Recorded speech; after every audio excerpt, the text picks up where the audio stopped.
Psalm 78, a new beginning in Zion and David, a Maskil of Asaph. Attend, my people, to my teaching. Listen to the words of my mouth. I will open my mouth in story, drawing lessons from of old. We have heard them, we know them. Our ancestors have recited them to us. We do not keep them from our children. We recite them to the next generation, the praiseworthy and mighty deeds of the Lord, the wonders that he performed. God set up a decree in Jacob, established a law in Israel. What he commanded our ancestors, they were to teach their children, that the next generation might come to know, children yet to be born. In turn, they were to recite them to their children, that they too might put their trust in God, and not forget the works of God, keeping his commandments. They were not to be like their ancestors, a rebellious and defiant generation, a generation whose heart was not constant, whose spirit was not faithful to God, like the ranks of Ephraimite archers, who retreated on the day of battle. They did not keep God's covenant.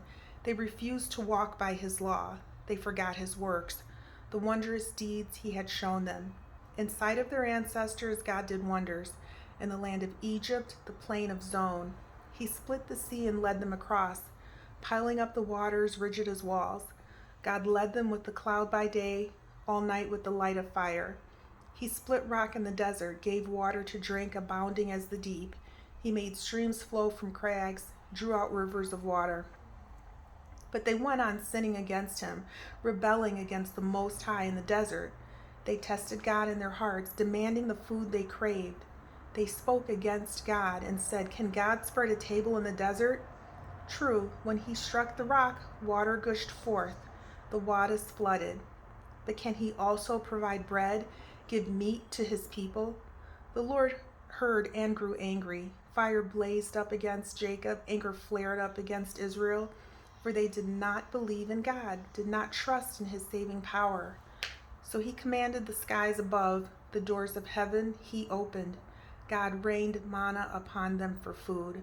Bread from heaven he gave them. All ate a meal fit for heroes. Food he sent in abundance. He stirred up the east wind in the heavens by the power God brought on the south wind. He rained meat upon them like dust, winged fowl like the sands of the sea, brought them down in the midst of the camp, round about their tents. They ate and were well filled. He gave them what they had craved. But while they still wanted more, and the food was still in their mouths, God's anger attacked them, killed their best warriors, laid low the youth of Israel. In spite of all this, they went on sinning. They did not believe in his wonders. God ended their days abruptly, their years in sudden death. When he slew them, they began to seek him. They again inquired of their God. They remembered that God was their rock, God Most High, their Redeemer. But they deceived him with their mouths, lied to him with their tongues. Their hearts were not constant toward him. They were not faithful to his covenant. But God is merciful and forgave their sin. He did not utterly destroy them. Time and again he turned back his anger, unwilling to unleash all his rage. He was mindful that they were flesh, a breath that passes and does not return. How often they rebelled against God in the desert, grieved him in the wasteland. Again and again they tested God, provoked the Holy One of Israel. They did not remember his power, the day he redeemed them from the foe, when he displayed his wonders in Egypt, his marvels in the plain of Zon. God changed their rivers to blood, their streams they could not drink.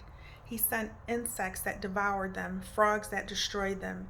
He gave their harvest to the caterpillar, the fruits of their labor to the locust. He killed their vines with hail, their sycamores with frost. He exposed their flocks to deadly hail, their cattle to lightning. He unleashed against them his fiery breath, roar, fury, and distress, storming messengers of death. He cleared a path for his anger. He did not spare them from death. He delivered their beasts to the plague. He struck all the firstborn of Egypt, love's first child in the tents of Ham. God led forth his people like sheep. He guided them through the desert like a flock. He led them on secure and unafraid. But the sea enveloped their enemies. He brought them to his holy land, the mountain his right hand had won.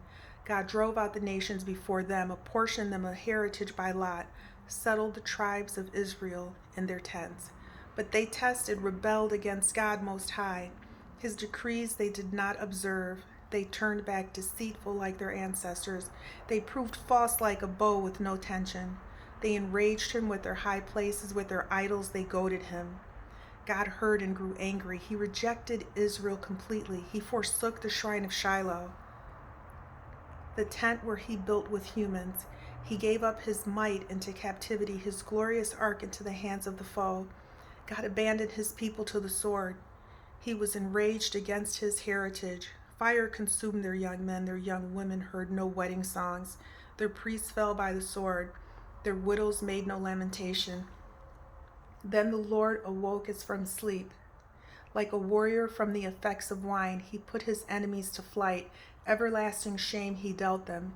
He rejected the tent of Joseph, chose not the tribe of Ephraim. God chose the tribe of Judah, Mount Zion, which he favored. He built his shrine like the heavens, like the earth which he founded forever. He chose David, his servant, took him from the sheepfold. From tending sheep, God brought him to shepherd Jacob, his people, Israel, his heritage.